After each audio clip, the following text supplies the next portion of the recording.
And we are live. Guys, welcome to another edition of the Let's Talk Fishing video podcast. My name is Jay Angel. I'm going to be your podcaster for this evening. And yes, we were supposed to go live last night. Sorry, guys, I got hurt at work. Check it out. Big old gash on my hand, 9 stitches, 2 stitches internally. But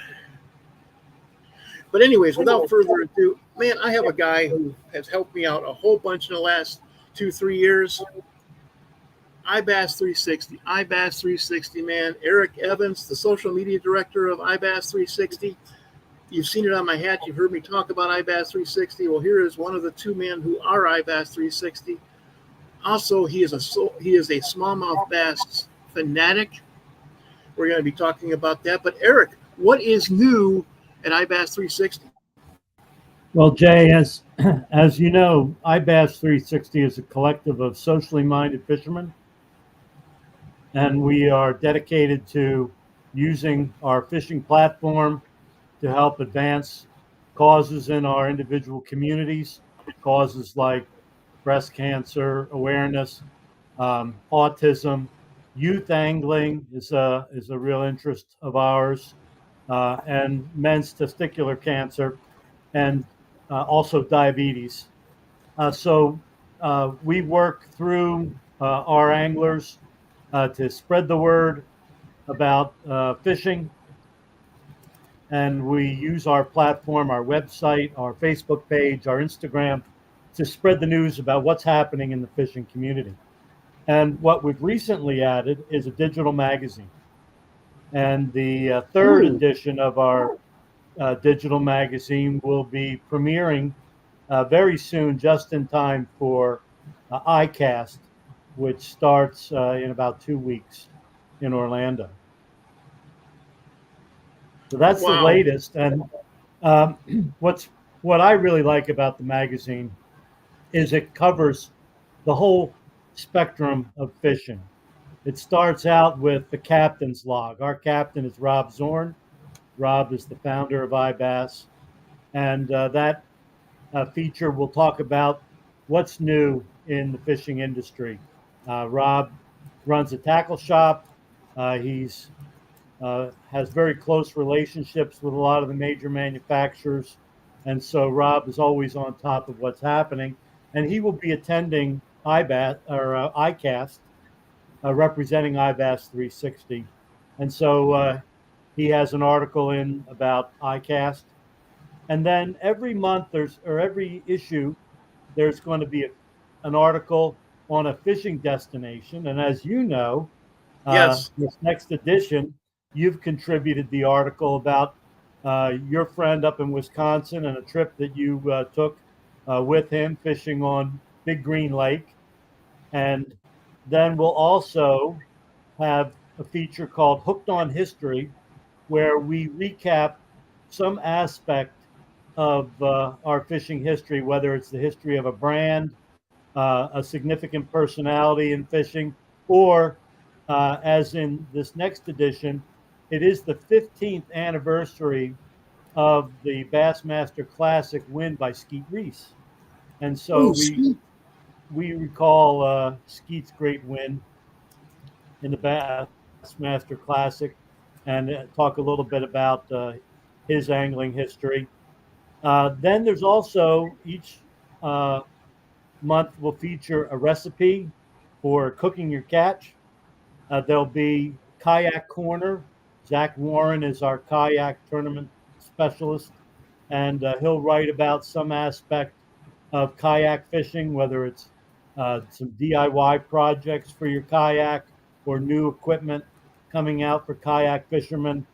He did an article about electrifying your and putting electronics on your kayak. So there's Kayak Corner is always an area of interest. And then we also will have a guide of the month, and we'll have an area that features some new tackle that's on the market, as well as just general features. Like I wrote an article about St. Clair. There's an article about California bassing with Bill Sementhal, and Bill is a lure designer and a well-known angler on the West Coast. And he recently won the ABA Angler of the Year in Southern California. So there's an article about him. So a lot of interesting feature articles and recurring um, features that go month to month that people can follow and learn from. So we're excited about it. I'd like to give a big shout out to Alexis Chitwood. Alexis has been part of iBass for a long time. She's not very much in the forefront. You don't see her much, and you don't read much about her. But she's the technological muscle behind everything we do with our web page and our magazine. So She how was raised in California, and she was, before she got married to a career Marine who just retired, they were living on the West Coast, and she was a mate aboard some saltwater offshore charter boats. So Alexis has fishing in her blood, but her expertise is really technology that makes everything iBass does on the technical side happen. She keeps up our store, the iBass 360 store, which has some great deals. You can access that from the Facebook page, iBass 360. She does all the work on the magazine, and she does all the background work to keep my blogs current on the Facebook or the web page, and the web page itself up to date. So so how thank would you, somebody Alexa. how would somebody get to view this magazine? So you can go to the iBass360.com webpage, and you'll see a, an area to click on with the magazine cover. You'll see the spring edition, the early summer edition, and the now summer edition.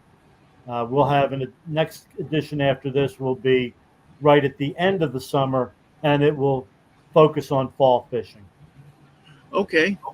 By the way, we cover both saltwater and freshwater. In the early summer edition, there's an article by Jay on speckled trout fishing that you don't want to miss that. So when you Yeah, go to the website, check out the previous edition of the magazine as well. that was a fun article to write.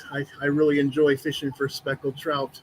But you Well, enjoy you fishing kind of whetted my appetite because I had not been speckled trout fishing in a while, and I recently took a trip from my Alabama home. I work in Alabama, but I live in Pennsylvania. I'm coming to you tonight from Pennsylvania. But when I'm in Alabama, I took a trip down to the Gulf to Bayou La Battery, which Yeah, for you Forrest Forrest Gump. Gump fans is where his good friend Bubba was dreaming of becoming a shrimp boat captain. Now, I went to Bayou La Battery, and they have quite the shrimp boat fleet, but there's nothing in that entire town that really refers to Forrest Gump, the movie. As a matter of fact, they Wow. did none of the filming there, but it was interesting to go down to the docks and look at the shrimp boats of all capabilities and ages, from piles of junk that looked like they were ready to sink to some of the latest technological vessels that bring us Gulf Coast shrimp. So I went down there and I did a couple days of my other passion, which is history. I did some visiting of Civil War sites, but I did one day of speckled trout fishing, and I I caught a few keepers that I was able to take home to Valley Head, Alabama, which is my Alabama home, and cook for dinner. So that was all thanks to you, Jay, because you inspired me. Yeah. Well, speckled trout, they're easy to catch, but to catch the big ones, that's where the challenge comes in. Yeah, and it's the big ones that you need to get some good eating. Yes. Yes. But also you fish up in Lake St. Clair, don't you? Yeah, I've been up the lake. I've had 5 days fishing this year on Lake St. Clair. I did a Wow. early May trip, And I just got back a couple weeks ago from a early June trip um, with Ryan Said. Ryan is with Marcel's Guide Service, and he's one of the 5 guides that guide along with Marcel Veenstra. And Ryan is a former Elite Series angler, and he's been guiding on St. Clair now for at least 10 years. And I've known him that entire time. I used to work in Detroit area, and that's where I met Ryan. And we've been friends ever since. And we've done a lot of trips. You know, when I lived out there, we were doing 4 or 5 trips a year. And now that I'm Jeez. further away and it takes a lot more effort to get there, we do a trip in the early spring, a trip in the early summer, and then I'll do a trip with him in the fall to cover the ground. But St. Clair is just a great place to fish. Every fish you catch is a little football. Um, it's interesting because um, up through last year, St. Clair went through a period of very heavy, big tournament fishing. I mean, the Yes. the Bass Pro Tour was there, the Tackle Warehouse Tour was there, the Elite Series was there, the Open Series was there. Everybody was there, and the last couple of years, when the Elite Series was there, I don't know, 5 or 6 years ago, and Seth Feider won. Every fish he caught was a 5+. That doesn't Jeez. happen anymore. Jeez. The 5+s have been a lot harder to come by. They're still there. They're a lot smarter, but I think the lake needs a break. I You know know, the the Hobie Worlds warehouse is there tour right is now. going to be there. The Tackle Warehouse tour is going to be there in about 3 weeks. That's very interesting, Eric, because of the Hobie Worlds, which is a international tournament kayaks, they're in Canada on Lake St. Clair right now. That's Well, the Canada side is open now. yes. It opens, I think, 3rd week of June. When I was up there the first 2 times, Canada wasn't open. But I have fished the Canadian side. The south shore of Lake St. Clair on the Canadian side is very good. It's a very good area to fish. It's a kind of a sandy bottom with grass patches, and working a drop shot um, in those sandy patches within the grass is a very lethal way of catching them. And that's pretty much what Seth Feider did when he was catching them. He was on the Canadian side. And as I said, he won that tournament. Almost every fish he caught was a 5+. But the last time the elites were there, Jordan Lee won. And, he had some 5s, but they were scattered, and Okay. I've caught this year. I've caught a bunch of 4s, 4+. I think my biggest was like 413, but the 5s have been more elusive. But this year, So how are the numbers going? the numbers are fine. I mean, this year I every time I go, I like to try something new. And Ryan's good that way because he gets bored with the same old thing. When he takes his customers out, he wants to make sure that they catch fish. So they do a lot of drop shot. They do a lot of like a Kitech on a swim jig. And in the fall and the early spring, tubes are effective. So they're the 3 basic finesse baits that will catch them. But, if you're a guide guiding every day, you can get bored with that. So, we mix it up. And this time there were 3 presentations that we used. I threw a spinnerbait, and it was amazingly effective. It was a Wow. Strike King tournament grade in the spot remover color. And Okay. Ryan said in a Facebook post that he's never seen so many smallmouth caught on a spinnerbait. Yes. But I fished with Jimmy Washam. He's tackle warehouse tour angler on Lake Pickwick, and we were talking about St. Clair because Jimmy's going up there.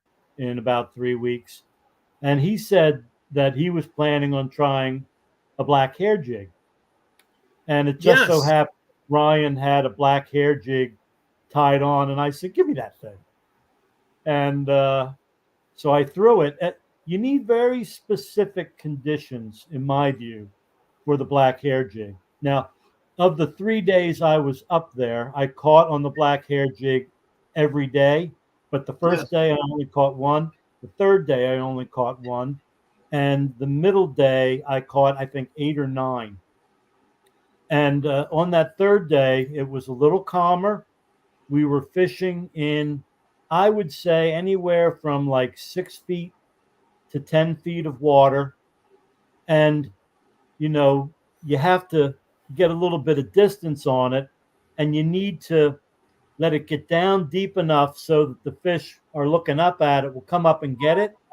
But you don't want to be so deep that you get down and get the muck and the weeds all over it, because it's a very small presentation to begin with.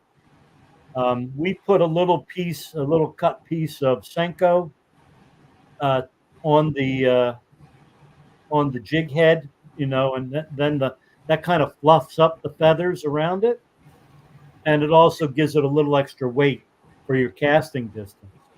So those two methods for me caught almost all my fish. Of course, I had to throw a drop shot when Yes. there was when the winds come up and it gets rough. Drop shot is really your best So, presentation. But what Ryan was using, and he just did a video on it that you can see either on Ryan Said's YouTube page, or I have a link to it on the iBass60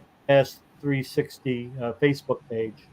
Uh, he uses a Strike King coffee shad soft jerkbait, okay. and he puts that on a drop shot hook, but he rips it, to give it that jerky motion, and so it really builds on, smallmouth love jerk baits, and they love Yes. them in the spring when the water's cold, but you fish them very slow. In this particular case, you're ripping it and getting that action, and then letting it flutter down, and then ripping again. So it's a combination of finesse and with a little bit of power to it. A lot of times they'll hit on the fall, but when they hit, they hit. And it's not a presentation for numbers, but it's a presentation for size. And Good. so those three new techniques were what we used on St. Clair this time. And it was a fun trip because it was the first time that we fished together that wasn't a weekend. Ryan's a a high school math teacher, so he doesn't start guiding full time until school lets out. And of course, I work a full schedule, during the week. So most of our trips have been Saturday, Sunday trips. But, I'm getting a little older, Yeah. and I'm not too far away from pulling the plug on my work career. So my goal is to act like I'm retired, but still get paid for it. And part of that plan is to fish during the week. And so we fished a Monday this time, in addition to Saturday, Sunday. And you really notice the difference in pressure. There was nobody out there. And you don't get all that recreational boat or wake that builds up over the day and really makes the afternoon kind of rough to be out It there. does.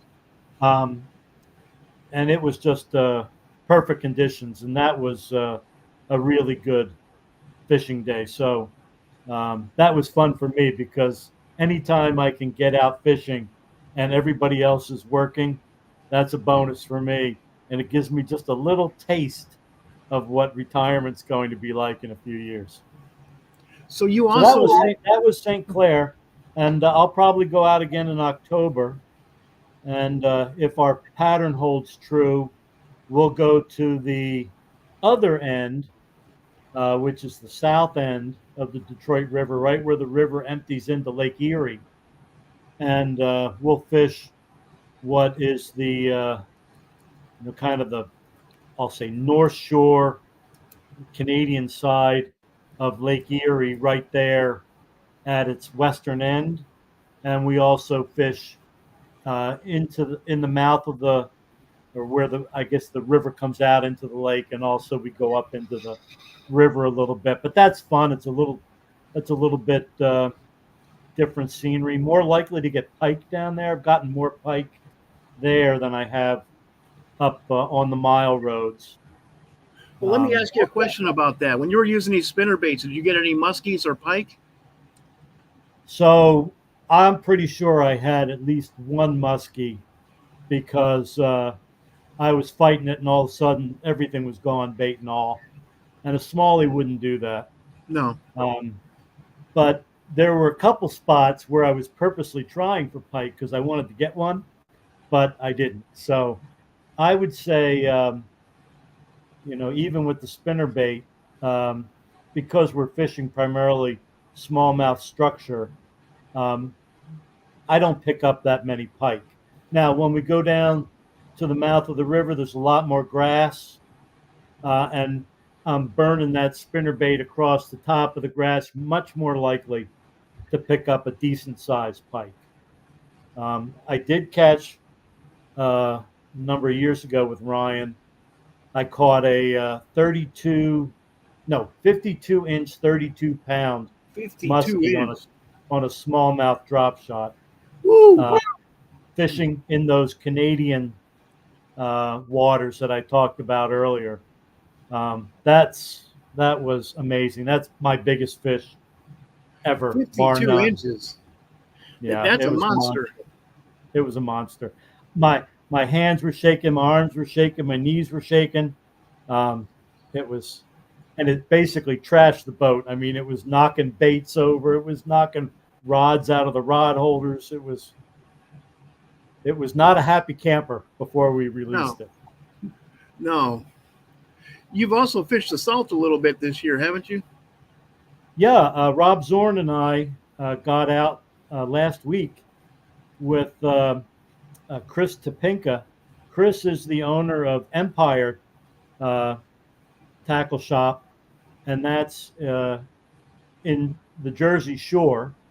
And so we went off the coast of New Jersey, out of the Shark River, Ooh. and we fished, some rock reef areas, and we were basically zeroing in on fluke again for the table because man's got to eat. Yes. And I love fluke. My youngest son is a chef. He's a caterer, professional chef, and he took that fluke, and we had I'll call it flounder. It's a sin in New Jersey if you call a flounder if you don't call flounder fluke. You have to call it fluke. If you call it flounder, it's a sin. But I'll call it flounder because it was flounder stuffed with crab meat. Nice. With nice béarnaise. So made it worth the whole trip to have that meal. I hooked a couple of big, I don't know whether they were sharks or like a big cow ray, but both times I hooked them, they were stripping so much line. Every time I'd gain a little, strip it right back, and I could not make any headway. And after fighting it for, I don't know, 5-8 minutes, I lost both of them. So that was a little frustrating, but I do love getting out in the salt water. We're going to try to do it again next week with Chris again. But dude, if you're in the New Jersey shore, or if you fish down the Jersey Shore area, do look up Empire Fishing Tackle and Chris Topinka. Chris has full line of Shimano and Daiwa products. He's got all the bait you could want, from cut bait to live killies.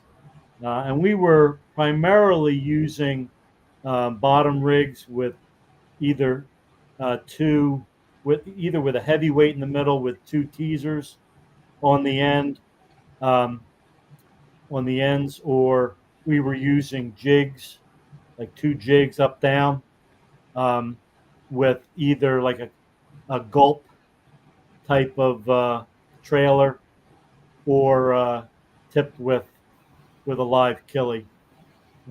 And a very effective way of picking up fluke. Fluke's got to be over 18 inches, though, to be a keeper. Boy, that's a big fluke. I've never caught one. No, I think I've only caught 2 or 3 of those that big because I don't target those fish down here. But they're just something we catch once in a while. Yeah. So yeah, that's fun. Black bass was closed. Black sea bass season was closed for 2 weeks. They're also very good eating and usually on the same reefs as the fluke. I did pick up one small one and tossed it back. But when they're in season, you pick up a nice black sea bass. It's also very good eating. Well, I like to eat black sea bass. We don't have those down here, but I have caught those up in Alaska. Yeah. So yeah, it's good day on the salt. I'm sorry, what were you going to say, Jay? What else have you fished for this year?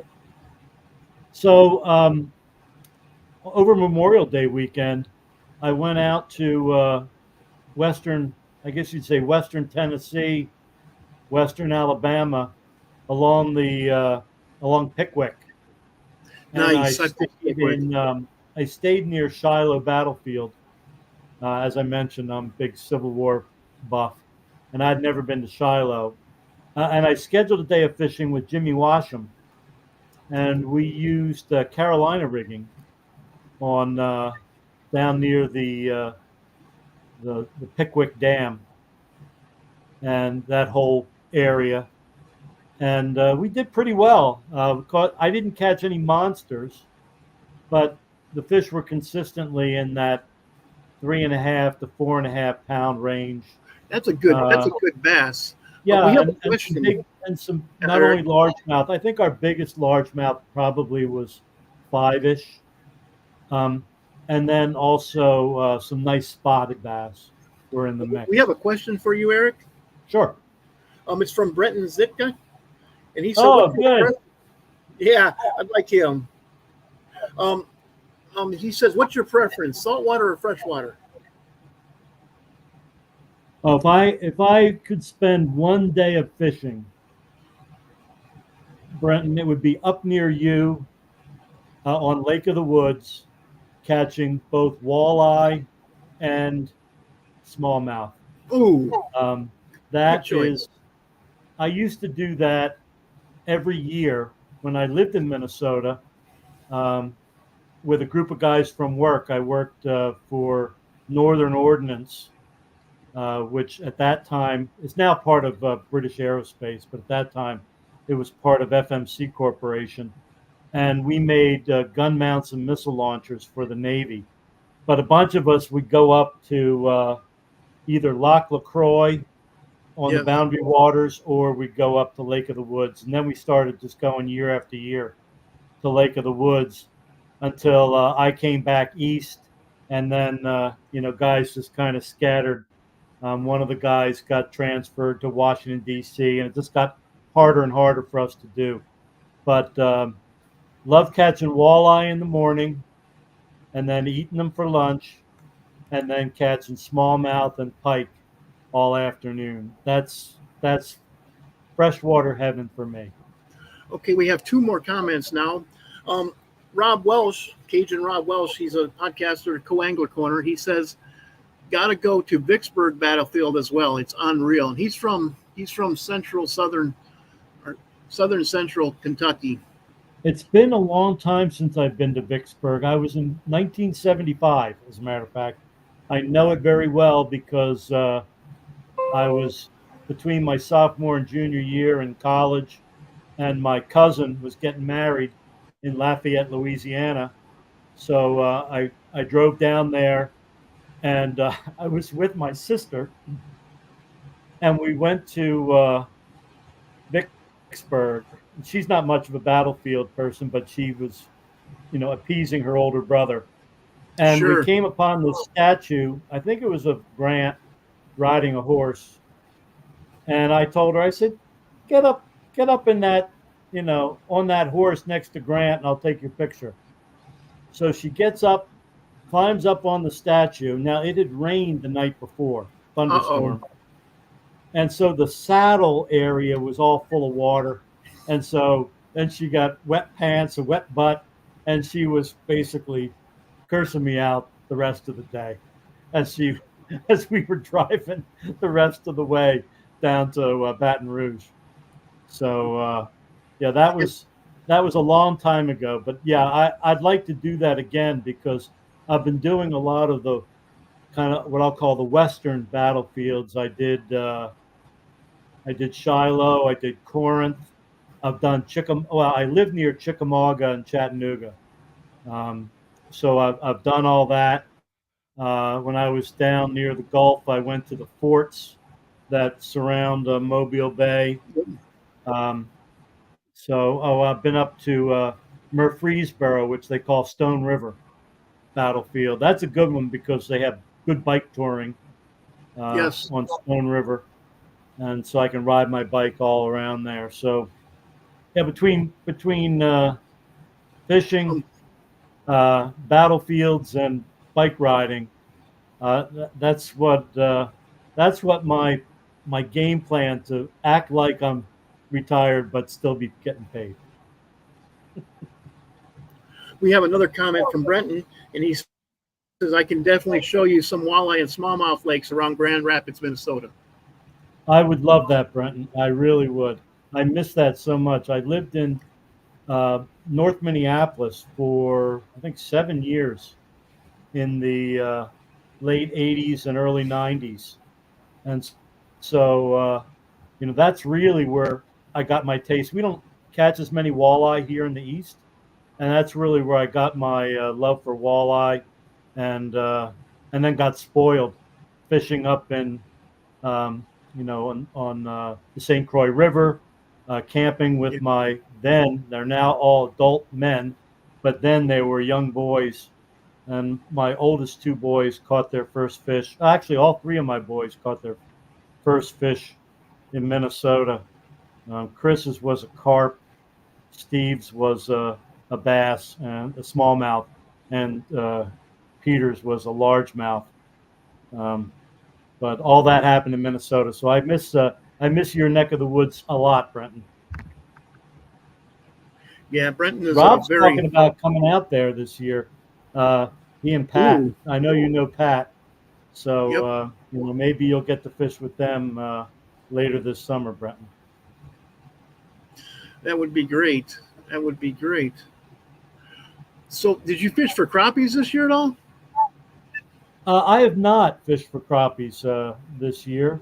Um, the crappie collective that we are kind of part of has done their thing a little bit differently. They used to have what they call media camps, and we would go and we would talk about how to promote our businesses and how to promote crappie fishing, and we would fish on Dale Hollow.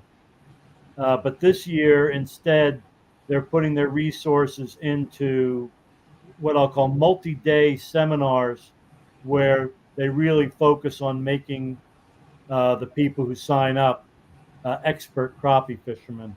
And that's brush pile fishing. Brush Pile did one of their TV shows with Mitch Metcalf that was all set up by Rob on Blue Marsh Lake in Pennsylvania last fall. And turns out Blue Marsh has some great crappie. And I may hook up with Mitch Metcalf sometime later this summer or early fall and get on some crappie with Mitch. He's a great guy, multi-species, and Fantastic fisherman. He's a great teacher too. He'll help you set up your electronics on your own boat, teach you how to use them, how to map, how to structure fish, and Blue Marsh has largemouth and smallmouth, but also a nice population of tiger muskies, big hybrid stripers, and crappie. So he's on a good fishery, one of the better multi-species fisheries in the Philadelphia area. And Mitch goes on binges where he fishes every day for like a year and a half. Well, a lot of his trips are guided trips, but We'll see a lot of them, but also when he's not guiding, he's still out there. yeah, he gets out a lot. Like he doesn't shy away from the cold. No, the cold, the rain, Yeah, nothing. he also guides on the Susquehanna River, Yes. the smallmouth part. I did go fishing this summer on the flats. That was back in, I don't even remember when it was, late May, with Nick Ferry. Nick is also part of iBass60, and he's a tournament angler and fishes every tournament he can down on the flats out of Northeast Maryland. He's living down there now. And so I went down and spent a day with Nick catching largemouth in grass flats. And it's always a lot of fun. Any day with Nick is a lot of fun. He most recently, he's fishing the ABA professional division. And they just fished on a Cayuga in New York. And I think he finished 12th. He finished in the top 20, and so he's accumulating points and he's trying to qualify for the championship. I think their next event is either on Champlain or up on the St. Lawrence, and Nick loves to fish the St. Lawrence. So I'm always wishing Nick, who we call the People's Champ, because he's such a down-to-earth guy, and he's a great fisherman. So I always wish Nick good luck. But it's been a busy fishing year for me, much more than the average year. And I got out with Norman Lee in Florida in February. Norman guides on Chickamauga, Lake Chickamauga, in the late spring, summer, and fall.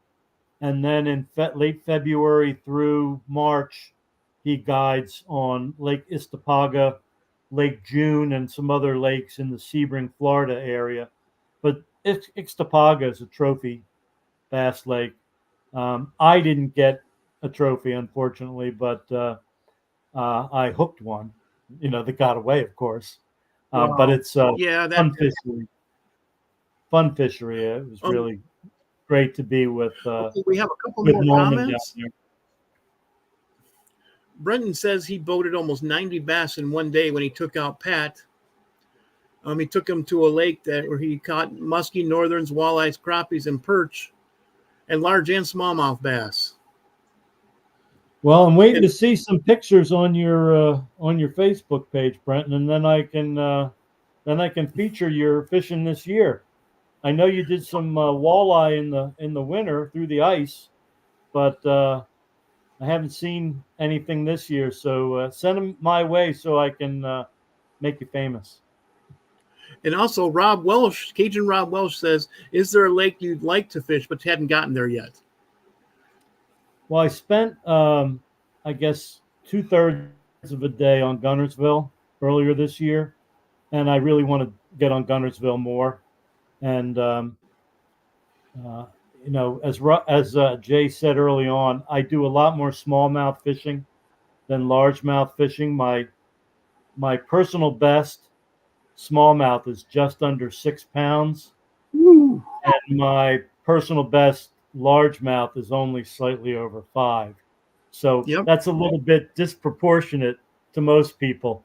So I would really like to focus on some more largemouth fishing, maybe with Norman on Chickamauga, or with him down in Istapaga, or with Jimmy on Pickwick.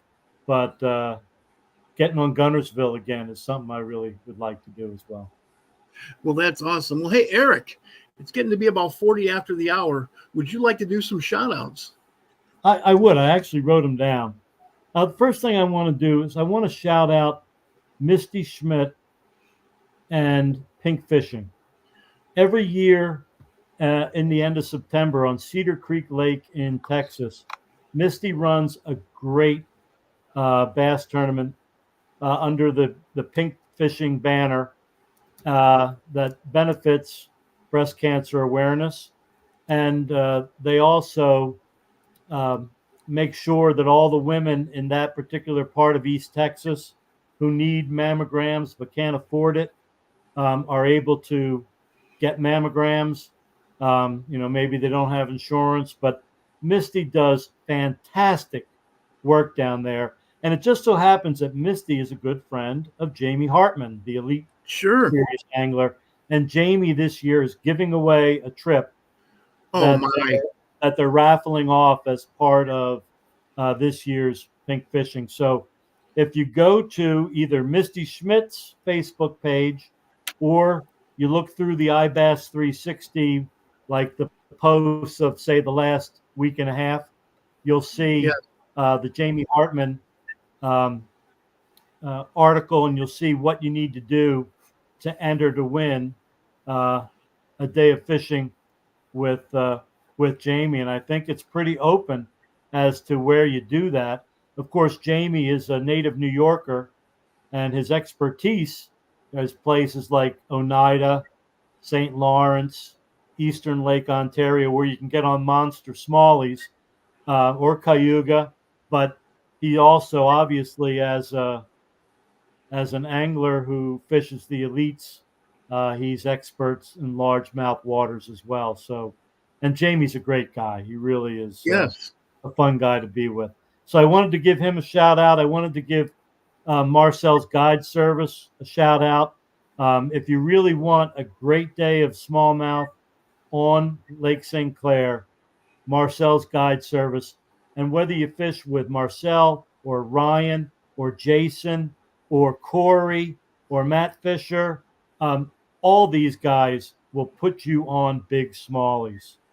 Then I wanted to just mention that Rob will be at ICAST, and he'll be reporting and will be featuring on iBass360's Facebook page all the new gear that is debuted, new reels, new rods, new lures, new support equipment, whether it be coolers, electronics.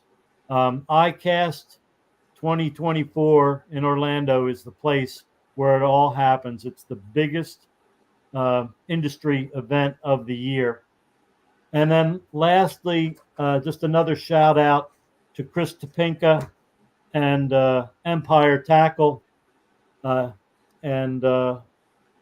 just a great center for all your Central Jersey shore fishing needs. So, and do check out our magazine. It should be out on the website, and I will circulate it. And if iBass360 has your email, you'll probably get an email with the magazine as an attachment. And when you read the magazine, do support our podcasts like Jay's. We have some other podcasts that we support. The Woman Angler and Adventure with Angie Scott is a fantastic podcast for all you women out there who are either fishermen or hunters or outdoors people, either on your own or with your families. Angie just does a great job. She has won national awards for her podcast. So, as you go through the magazine, take note. It's a great resource for all your fishing interests. Well, hey, Eric, man, it was a great, informative podcast to have you on here. Thank you so much for taking time out of your very busy schedule. Anytime, Jay. Anytime. It's always been, I think this is the third or fourth time Eric's been on. It's always been great. It's always been informative. He always has new and fresh information to share with us because he fishes all over the country, which is just fantastic. Also, I'd like to make a shout out to you If guys. I weren't so old, I'd try to be the next Larry Dahlberg, but I'm too old for that. Larry Dahlberg, man, I love that guy. I've actually met him in person. What a great person. I love him. I love his show. I love it. Oh, man, the hunt for big fish. He started out at the In-Fisherman magazine. Then he got his own show on ESPN. Well, unfortunately, my oldest son, Steve, outfishes me on the Whopper Plopper every time. So I am not as accomplished as Larry with the lore of his design. Yes. But also remember this. When the student starts teaching the master has done his job. So my son outfished, man, that would be fantastic. I'd be happy. But my son likes to play video games, so. but anyways, man, thank you, Eric. You did a great job. I always like listening to your stories. So everybody, I'd like to thank everybody for tuning in to Let's Talk Fishing Podcast. With that, I'm going to end the podcast. You know what, guys? It's Thursday night. Make your plans. Get out there and fishing. And live the passion. Live the passion. You know what? I love that, Eric. I just love that. I love that. Live the passion.